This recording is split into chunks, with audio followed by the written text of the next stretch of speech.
सातवां जो प्रश्न है, घड़ी की घंटे वाली सुई कहाँ रुकेगी यदि वह प्रारंभ करे 6 से और एक समकोण घूम जाए।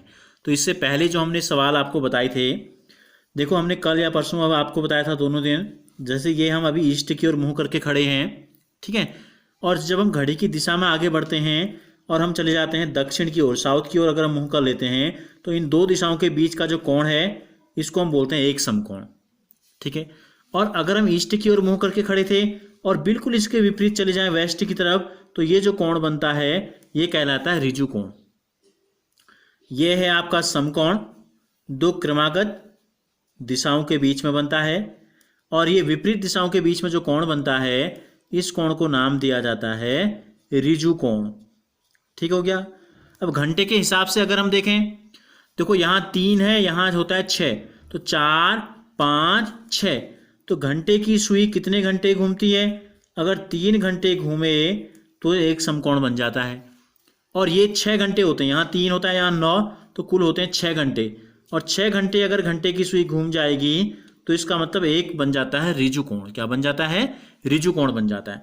तो अब हमसे जो पूछा है, क्या 6 से शुरू करती है और एक समकोण घूम जाती है, तो ये हमने घड़ी का आकार बनाया। यहाँ पर 6 कहाँ होता है? यहाँ नीचे की तरफ। अगर एक समकोण घूमेगी तो कहाँ होगा? घड़ी की दिशा में एक समकोण होगा। घड़ी की दिशा यह है, इस दिशा में, तो एक समकोण ये हो गया। ये आपका 6 से चली थी, यहाँ क्या होता है? 7 8 और 9, तो 6 से और एक समकोण घूम जाए, घड़ी की घंटे वाली सुई कहाँ रुकेगी? तो हम लिख देंगे अतः एक समकोण घूमने के बाद, या एक समकोण घूमने पर सुई कहाँ पहुंच जाएगी? सुई 9 पर पहुंच जाएगी। 9 पर पहुंच जाएगी, ये आपको बताना है कि कहाँ पहुंचेगी। ठीक हो गया। इसी प्रकार जो दूसरे में पूछा है, इसके बी में 8 से और 2 समकोण घूम जाएगी। तो देखो अभी हमने आपको बताया 8 से 2 समकोण का मतलब होता है, ये जो ऋजु कोण हमने आपको बताया, देखिए ये क्या है? 2 समकोण के बराबर होता है, क्योंकि 2 दिशाएं थी, यहाँ से यहाँ एक समकोण, यहाँ से यहाँ एक समकोण, तो 2 समकोण का मतलब बिल्कुल विपरीत दिशा है, ऐसे भी कह सकते हैं। घंटे के हिसाब से देखेंगे तो 6 घंटे हो जाएंगे। तो यहाँ लिख लें 2 समकोण बराबर, हमने आपको बताया एक ऋजु कोण, और एक ऋजु कोण को हमने आपको बताया कि 6 घंटे होते हैं, बिल्कुल विपरीत दिशा। तो इस घड़ी में 8 कहाँ पर होगा? ये है 6, यहाँ होता है 9, ठीक है, यहाँ 7 और यहाँ 8 हो गया। तो 8 से 6 घंटे, 9 10 11 12, 1 2, यहाँ 3, अब गिन लो, 1 यहाँ से शुरू करेंगे तो यहाँ से यहाँ तक 1, ठीक है, 2 3 4 5 और 6, बिल्कुल इसके विपरीत जो होगा, ये इसके जो विपरीत है, यहाँ पहुँच गई। कहाँ? बाहर 1 2 में। घड़ी की दिशा है तो इसकी दिशा भी आप दिखा दो। तो यहाँ पर क्या लिख देंगे? अतः 2 समकोण घूमने के बाद, 2 समकोण घूमने के बाद या घूमने पर घंटे की सुई 2 पर पहुंच जाएगी।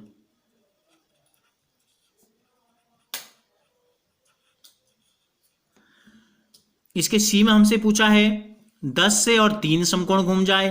तो देखो 3 समकोण कितना हो जाएगा भैया? 3 समकोण में घंटे निकाल लेते हैं हम, या 3 बार दिशाएं उसने चेंज की, हम ऐसे भी कह सकते हैं, ठीक है। तो 3 समकोण का मतलब है 3 गुणा एक समकोण में हमने आपको बताया 3 घंटे था, तो 3 समकोण में 3 3 9 घंटे सुई घूम रही है। और थी कहाँ पर? 10 पे, यहाँ होता है 9, यहाँ होगा 10 और यहाँ होगा 11, ठीक है, 12, यह है 1 2 3, ये 6 घंटे हो गए, 7 8 ये हो गया। तो 9 से पहुंच जाएगी 6 पे। देखो 3 घंटे, 3 3 6 3 9, तो चली थी आपकी 9 से, और ये पहुंच कहाँ गई आपकी? 6 में। इतना घूम गई घड़ी की दिशा में, कहाँ पहुंच गई? 6 में। तो लिख देंगे अतः 3 समकोण घूमने के बाद घंटे की सुई 6 पर पहुंच जाएगी। 3 समकोण घूमने पर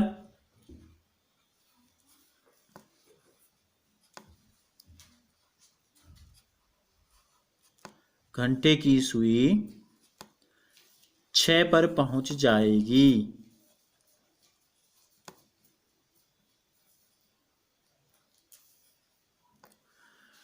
इसी प्रकार इसका जो डी है, 7 से 2 ऋजु कोण के बता रहे हैं आप। 7 से चलेगी 2 ऋजु कोण, तो विपरीत में होता है 1 ऋजु कोण।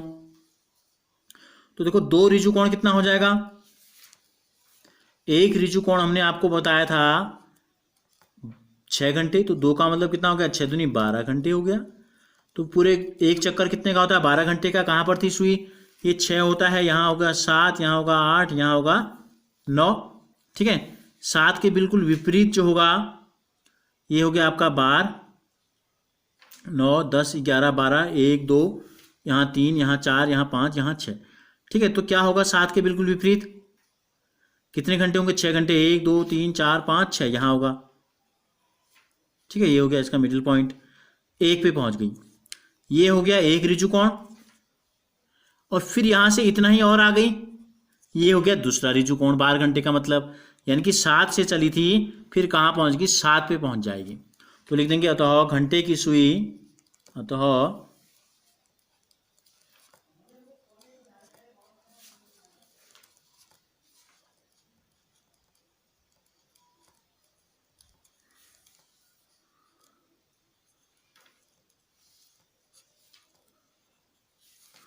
ने पर पुनः